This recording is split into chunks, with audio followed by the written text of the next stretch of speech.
them being repeated. I commend this statement to the House. Shadow Minister Katie Lam. Thank you, Mr Speaker, and I thank the Minister for advance sight of her statement. In January, the Home Secretary said the government would conduct 5 local inquiries into the rape gangs which have terrorised so many innocent children. Over 3 months since the government announced these local inquiries, Tom Crowther KC, a barrister invited by the Home Office to help establish them, knows almost nothing about their progress, and neither do we. Why is the framework for local inquiries now being led by ministers rather than by independent voices such as Tom Crowther? Why is the £5 million set aside for inquiries no longer being allocated but instead delivered on an opt-in basis?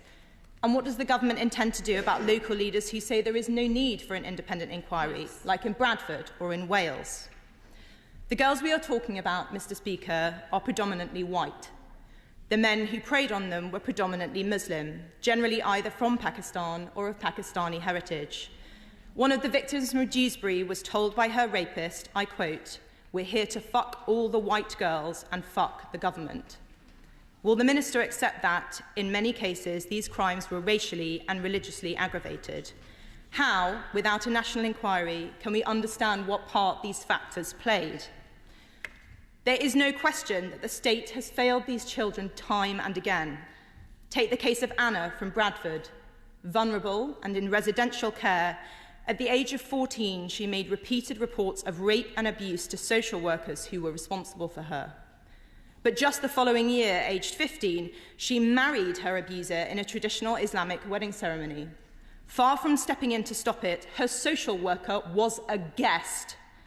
The authorities then arranged for her to be fostered by her abuser's parents. The ringleader of the Rochdale rape gang, Shabir Ahmed, was employed as a welfare rights officer by Oldham Council. And yet not one person, not one, has been convicted for covering up these institutionalised rapes.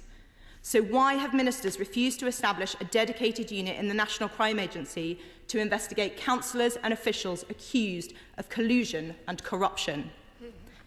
And I am sorry to say that that unit, Mr Speaker, must also investigate police officers. In one case, the father of an abuse victim in Rotherham was arrested by South Yorkshire Police when he attempted to rescue his daughter from her abusers. He was detained twice in one night while, on the very same evening, his daughter was repeatedly assaulted and abused by a gang of men. It is clear these criminals were unafraid of law enforcement. In Kirklees, Judge Marson said, "You were seen with your victim on at least 3 occasions by the police. None of that deterred you, and you continued to rape her." How, without a national inquiry, can we know how and why these monsters enjoyed effective immunity for so long, and how can we be sure it will not happen again?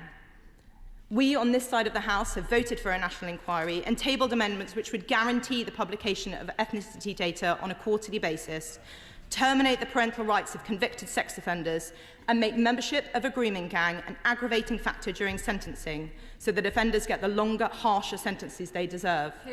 Will the Minister commit today to adopting these amendments to protect our children? Finally, I would like to read to the House one particular ordeal, just one example of what these children have suffered. I must warn colleagues, and especially those in the gallery, that this is extremely graphic, but we must not look away or sanitise this evil. Sentencing Mohammed Karar of Oxford to life in prison, Judge Peter Rook said, "You prepared your victim, a 13-year-old girl, for gang anal rape by using a pump to expand her anal passage. You subjected her to gang rape by 5 or 6 men. At one point, she had 4 men inside her. A red ball was placed in her mouth to keep her quiet. When she was 12, after raping her, she threatened you with your lock knife. Your reaction was to pick up a baseball bat with a silver metal handle, strike her on the head with it, and then insert it inside her vagina. This is not about me. It is not about the Minister or the Home Secretary or any of us in this chamber. It is about them. Little girls up and down our country whose brutal and repeated rapes were permitted and hidden by those in the British state whose job was to protect them. They deserve justice. In 5 towns, these children and their families may get partial answers, But I have mentioned 5 towns in the last few minutes alone, and there are at least 45 more. In those places, they will get no answers at all. What does the Minister have to say to them? The British people deserve to know the truth. What darker truths does the suffering of these girls reveal about this country? And why won't the government find out?